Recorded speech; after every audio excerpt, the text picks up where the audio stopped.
पियाज मारिला लंबडिया किलो 25-30 टंकारु सीधा 60 खुचुरा बजार बेपारी मन इच्छा दर खाउटी उपरे महंगा माड़ हांडीशाल को पहुंचवा बेलू पियाज किलो 60 टंका छुईला।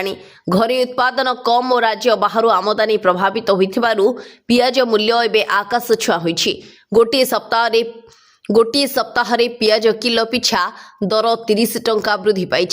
गत सप्ताह पियाज किलो पिछा 25 ରୁ 30 टंकार बिक्री होउथिबा बेले वर्तमान ताहा बढ़ी 50 ରୁ 60 टंकार बिक्री हेउछि। पियाज से भली खुचुरा बजार बेपारी मन इच्छा दर कसी चली।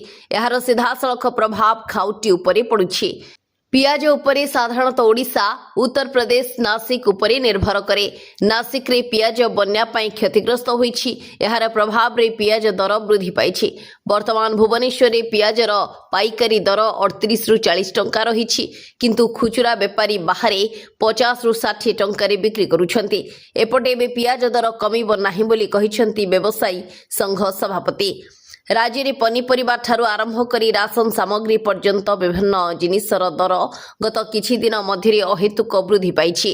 एही दर वृद्धि ग्राहकों पॉकेट को अधिक बाधुछि। सेपटे पियाज मूल्य वृद्धि को दृष्टि रखी एक्शन मोड रे जोगाण विभाग भुवनेश्वर आईगिणिया डिपोरे मौजूद थिबा पियाजर परिमाण जांच कले विभागीय टीम। अतिरिक्त जोगाण अधिकारी हिमांशु दत्तଙ୍କ नेतृत्व रे जांच करा जायछि। डिपोरे केते परिमाण पियाज मौजूद रहिछि ताहार स्टॉक जांच करा जायछि। पियाज दर वृद्धि पछरे कृत्रिम अभाव कि नै से दिगरे मध्य विभाग नजर रखिछि। ब्यूरो रिपोर्ट स्वर्ण न्यूज।